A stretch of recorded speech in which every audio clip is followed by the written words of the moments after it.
हर खबर पर होगी आपकी पकड़। डाउनलोड कीजिए ABP live app. Mumbai corona की पहली हॉटस्पॉट सिटी बनी थी। दिल्ली दूसरे नंबर पर पहुंच चुकी है। मुंबई की जो कहानी है वो आप आगे देखेंगे, लेकिन पहले हम चाहते हैं कि दिल्ली से जो डरा देने वाले आंकड़े सामने आए हैं उसको आप देखें और उस पर जो राजनीति हो रही है उसे जरा ध्यान से देखें। दिल्ली की सरकार ने जो कुछ बताया उसके मुताबिक दिल्ली में हालात जल्द ही न्यूयॉर्क की तरह भयानक होने वाले हैं। इतने मुश्किल हालात और इन मुश्किल हालातों के बीच एक दूसरे पर आरोप प्रत्यारोप। दिल्ली वाले पूछ रहे हैं कि वो करें तो क्या करें। पूरी रिपोर्ट आप देखें, उससे पहले ये 4 हेडलाइंस आपके सामने हैं।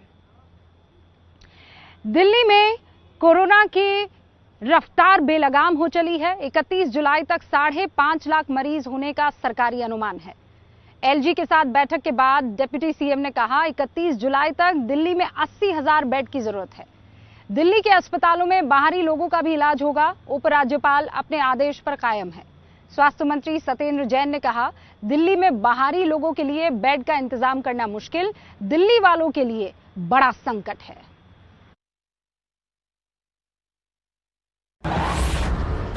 15 जून तक यूएई स्विट्जरलैंड से आगे होगी दिल्ली।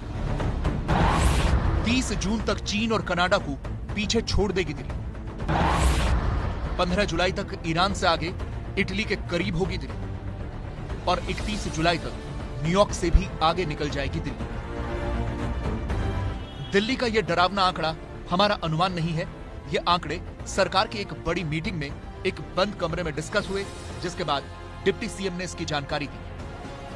तक 1 लाख केसेस पहुंच जाएंगे और 15,000 बेड्स की आवश्यकता होगी।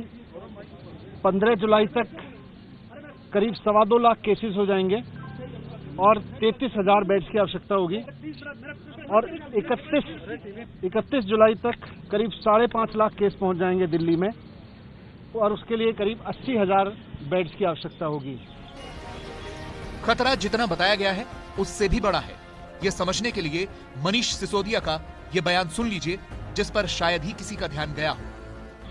ये तब है जबकि अब तक थोड़े दिन पहले तक लॉकडाउन चल रहा था और अभी तक दिल्ली के हॉस्पिटल्स में दिल्ली के ही जो निवासी हैं, वो चाहे कहीं से भी, जो आदमी आज दिल्ली में रह रहा है वही दिल्ली के हॉस्पिटल तक आ पा रहा था। डिप्टी सीएम कह रहे हैं कि 5.5 लाख का अनुमान तब का है जब लॉकडाउन था और दिल्ली के अस्पतालों में सिर्फ दिल्ली के मरीज आ रहे थे।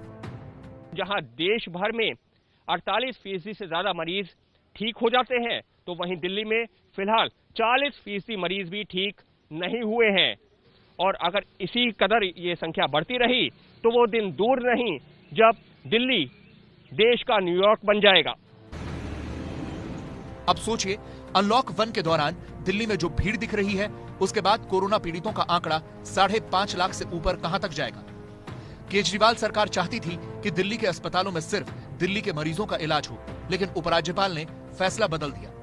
अब वार पलटवार की राजनीति इन्हीं आंकड़ों को आधार बनाकर होने लगी है। जब आज एलजी साहब से डीडीएम की मीटिंग में हमने रिक्वेस्ट किया कि साहब आपने कल ये फैसला पलटा, तो उससे पहले आपने अपेक्षा की होगी, कुछ आकलन किया होगा कि कितने केस बढ़ेंगे, बाहर से कितने केसेस आएंगे, उसका भी उनके पास कोई आइडिया तो नहीं था। एलजी साहब ने जो कल फैसला लिया कि दिल्ली के हॉस्पिटल्स को सबके लिए खोला जाए, उससे दिल्ली के जो लोग दिल्ली में रह रहे हैं उनके लिए बड़ा संकट पैदा हो गया है। हमने एसडीएम की मीटिंग में ये मुद्दा उठाया था, एलजी साहब ने उस पर सहमति नहीं जताई। अब उसकी जिम्मेदारी कौन लेगा? हो सकता है कि आने वाले दिनों में कोरोना पर टोपी ट्रांसफर वाली राजनीति हो, क्योंकि आज की मीटिंग के फौरन बाद एलजी ने ट्वीट किया, लिखा, इंफ्रास्ट्रक्चर और ह्यूमन रिसोर्स जरूरतों के लिए समय रहते कार्रवाई करने की सलाह दी है ताकि मेडिकल तैयारियों को बढ़ाया जा सके।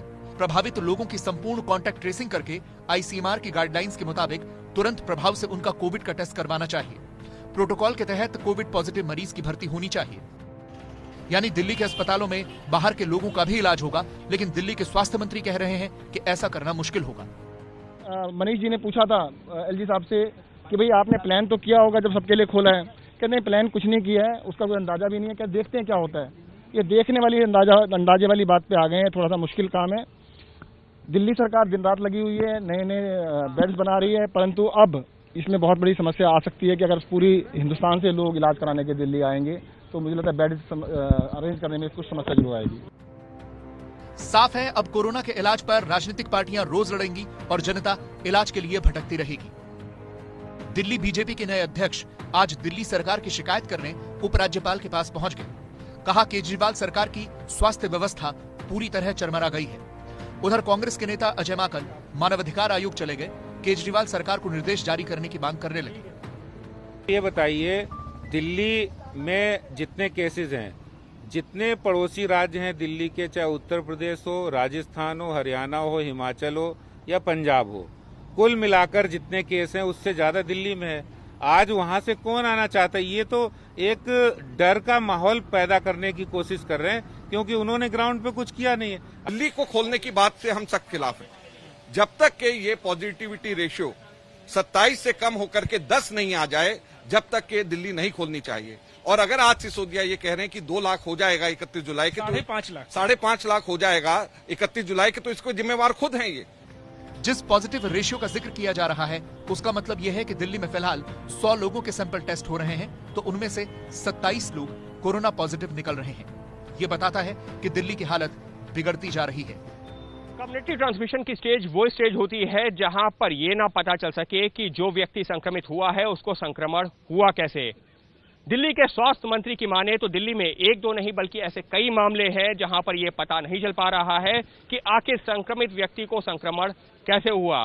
तो दिल्ली के अंदर अब हम टेक्निकलिटी में ना जाएं, और कल एम्स के डायरेक्टर ने खुद कहा था कि दिल्ली के कंटेनमेंट जोन्स में कम्युनिटी स्प्रेड है, परंतु क्योंकि टेक्निकल इशू है और इसके बारे में फैसला केंद्र सरकार ही कर सकती है, वही बता सकते हैं कि कम्युनिटी स्प्रेड है या नहीं। हम तो कहते स्प्रेड है, हम तो ये कह सकते हैं भाई स्प्रेड है, दिल्ली में बढ़ रहा है, बहुत तेजी से बढ़ रहा है। अब उसका वर्ड जो कम्युनिटी स्प्रेड वर्ड यूज करने की अधिकार तो केंद्र सरकार के पास, वही बताता है। दिल्ली पर बड़ा खतरा आ चुका है। ऐसे में सवाल है कि इलाज क्या है और इलाज के लिए इंतजाम क्या है। लॉकडाउन के दौरान केजरीवाल सरकार ने क्या किया? लॉकडाउन का मकसद ही था उस दौरान सरकारें मेडिकल इंफ्रास्ट्रक्चर को मजबूत करें, जैसा कई जगहों पर देखा गया। कहीं कॉलेज को क्वारंटीन सेंटर बनाया गया, कहीं स्टेडियम में आइसोलेशन सेंटर बनाए गए, कहीं इमारतों में कोरोना मरीजों को रखने का इंतजाम हुआ। कि मनीष सिसोदिया आज ये बोल रहे हैं कि 31 जुलाई को क्या होगा, जो 5वां लॉकडाउन जब खत्म होने को आया है, तो इनकी नींद आज खुली है क्या? आज ये कैसे इसकी तैयारी 31 जुलाई से करेंगे? इनकी तैयारी जब 13 मार्च को WHO ने इसको महामारी की घोषित कर दी थी, तो आज जाकर के ये कैलकुलेट कर रहे हैं। तो ये बड़े दिल्ली सरकार का और केंद्र सरकार के निकम्मेपन की निशानी है।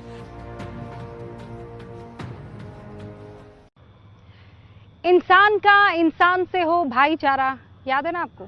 अरविंद केजरीवाल ने ये पंक्तियां एक नहीं कई बार गुनगुनाई है, लेकिन कोविड के चलते पंक्तियों में बदलाव आ गया। केवल दिल्ली वालों का दिल्ली के अस्पतालों से हो भाईचारा, ये नया आदेश भी था और उद्देश्य भी था। ये फैसला किसी और को ना सही, दिल्ली वालों को तो सुकून पहुंचा ही सकता था।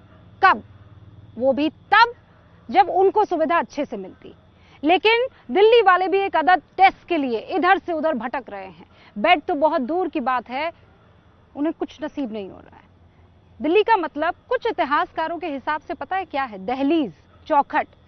संभवतः सिंधु गंगा मैदान के प्रवेश द्वार की वजह से दिल्ली ये कहलाई। लेकिन इस वक्त दिल्ली कोरोना, खौफ और मुसीबत की दहलीज पर साफ तौर पर नजर आ रही है।